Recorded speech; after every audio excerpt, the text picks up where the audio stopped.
एक जमाने की बात है। चंचलपुर नाम के एक गांव में पंकज नाम का एक हलवाई रहता था। पंकज के परिवार में उसकी पत्नी संध्या ही थी। पंकज की गांव के बाजार में एक दुकान थी जहां वो जलेबियां बनाता था। उसकी दुकान पर हमेशा भीड़ लगी रहती थी क्योंकि वो बहुत स्वादिष्ट जलेबियां बनाता था। लोग कहते थे, अरे भाई पंकज, जब तक मैं तुम्हारी जलेबी न खा लूं, तब तक मेरा काम में दिल नहीं लगता है। क्या डालते हो आप अपनी जलेबी में? हाँ भाई। पंकज हंसते हुए कहता, अरे भाई, अगर मैं ये राज तुमको बता दूंगा तो ये राज थोड़ी ना रहेगा। लेकिन उसकी जलेबी में कोई राज नहीं था। जैसे सब लोग बनाते हैं वैसे ही वो भी बनाता था। एक दिन शहर से राजू कमाकर वापस आया।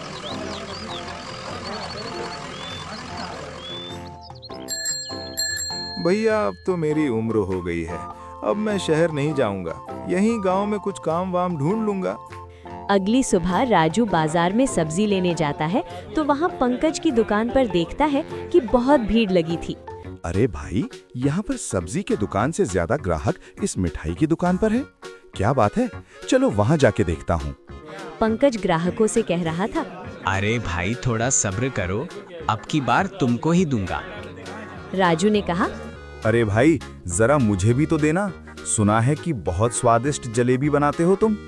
पंकज बोला, हाँ सर जी, आप खाओगे तो जानोगे ना। मेरी जलेबी है ही इतनी स्वादिष्ट तो लोग कहेंगे ही। लीजिए, चक्कर देखिए। जैसे ही उसने जलेबी खाई, अरे वाह, इतनी अच्छी जलेबी मैंने तो कभी नहीं खाई। एक काम करो, थैली में थोड़ा जलेबी और दे देना, मैं घर जाकर खाऊंगा। जलेबी लेकर वो घर चला जाता है। अगली सुबह वो दुकान पर फिर आता है और पंकज से बोलता है, भाई, मैं सोच रहा था कि तुम मुझे काम पर रख लो। मैं सब काम करूंगा और तुम होम डिलीवरी भी चालू कर दो। मैं सबके घर भी पहुंचा दूंगा। इसमें तुम्हारा बहुत फायदा होगा। पंकज सोचने लगता है, बात तो ये सही कह रहा है, चलो इसे रख ही लेता हूँ। ठीक है, कल से तुम दुकान पे आ जाओ। हाँ, लेकिन थोड़ा जल्दी आना।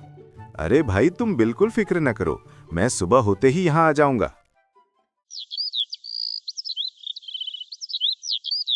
दूसरे दिन राजू सुबह में ही आ गया। पंकज बोला, अरे राजू, तुम आग जलाओ, मैं अभी आता हूँ। ये बोलकर वो घर की तरफ जाने लगा। घर पहुंचकर उसने एक जलेबी निकालने वाला बर्तन लिया और जाने लगा।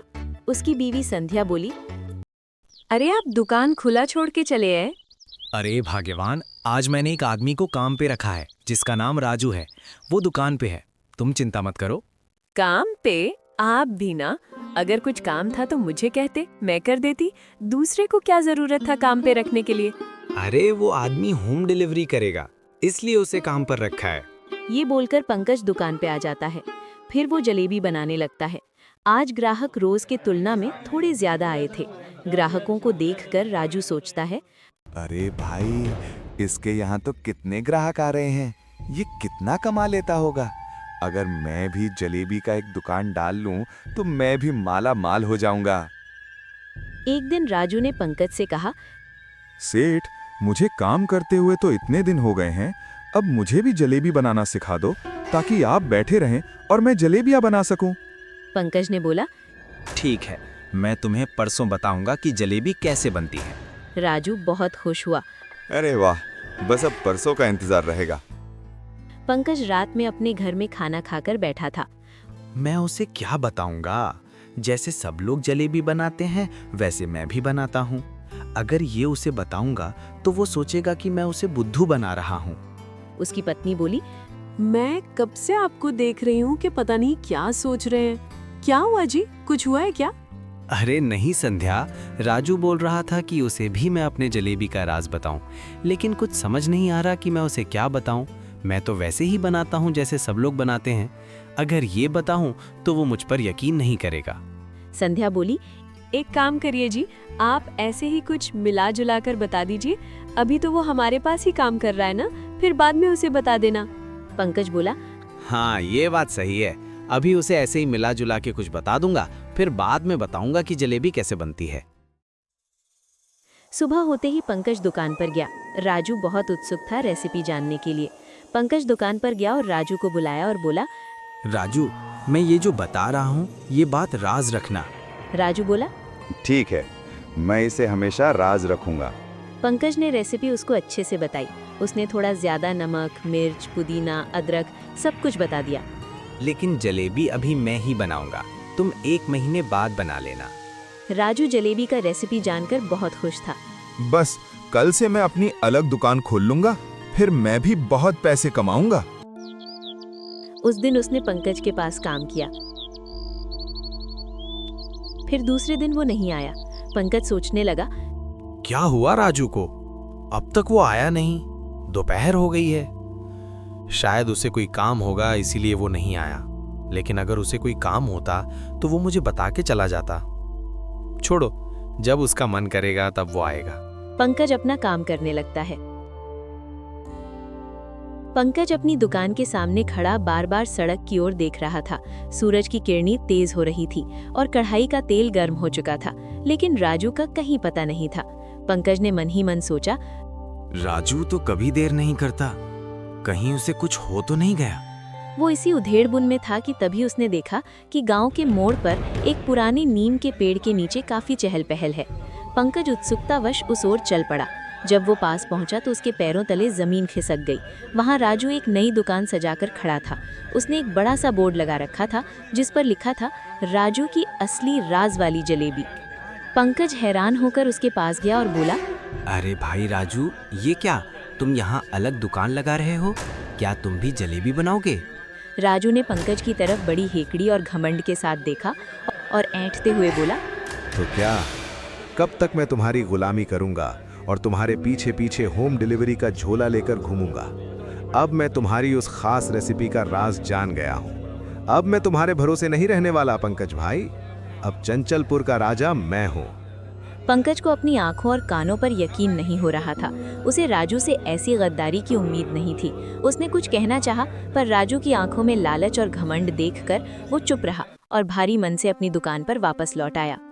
दुकान पर पहुंचकर पंकज एकदम चुपचाप बैठ गया। जब उसकी पत्नी संध्या वहां पहुंची तो उसने पंकज का उतरा हुआ चेहरा देखा। क्या हुआ जी, आप इतने उदास क्यों हैं? सब ठीक तो है ना? और राजू कहाँ है? संध्या ने पूछा। पंकज ने लंबी सांस ली और पूरी बात बताई। संध्या, राजू ने हमें धोखा दिया। उसने गांव के मोड़ पर अपनी अलग दुकान खोल ली है। वो कह रहा है कि उसे मेरी रेसिपी का राज पता चल गया है और अब वो मुझसे बड़ी दुकान चलाएगा। इसी बात से मैं दुखी हूँ।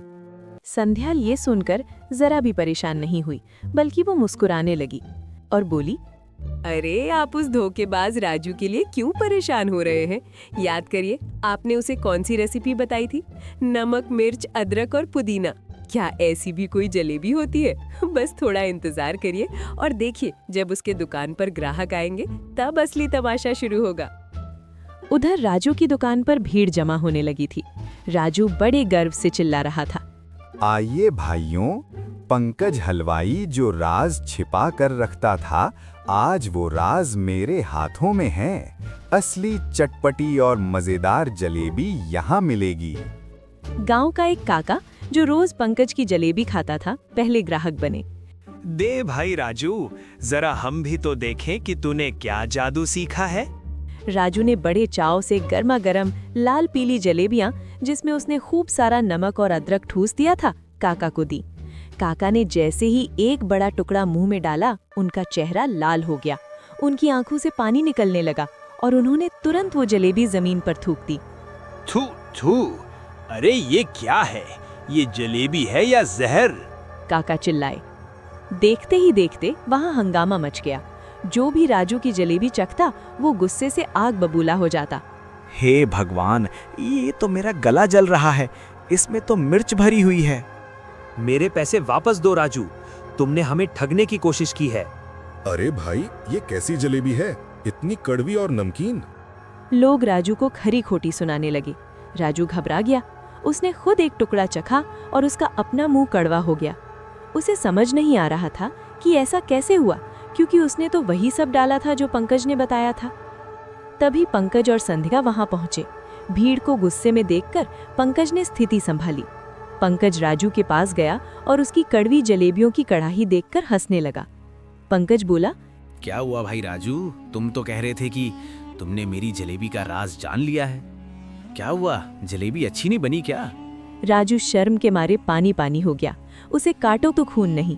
उसे समझ आ गया कि पंकज ने उसे सही रेसिपी नहीं बल्कि उसके लालच का फल चखाया था। पंकज ने गांव वालों से कहा, भाइयों, जलेबी का स्वाद किसी गुप्त मसाले में नहीं बल्कि बनाने वाले की नीयत और उसकी ईमानदारी में होता है। जो दूसरों को धोखा देने की सोचता है उसके हाथ हमेशा कड़वाहट ही लगती है। राजू अपना सिर झुकाए अपनी दुकान का सामान समेटने लगा। उसकी सारी हेकड़ी और घमंड मिट्टी में मिल चुका था। वो गांव वालों की डांट और शर्मिंदगी के मारे वहां से चुपचाप चला गया। पंकज की दुकान पर फिर से भीड़ लग गई। चंचलपुर के लोग एक बार फिर पंकज की असली, मीठी और रसीली जलेबियों का आनंद लेने लगे। राजू की उस कड़वी कहानी ने सबको एक बड़ा सबक सिखा दिया था।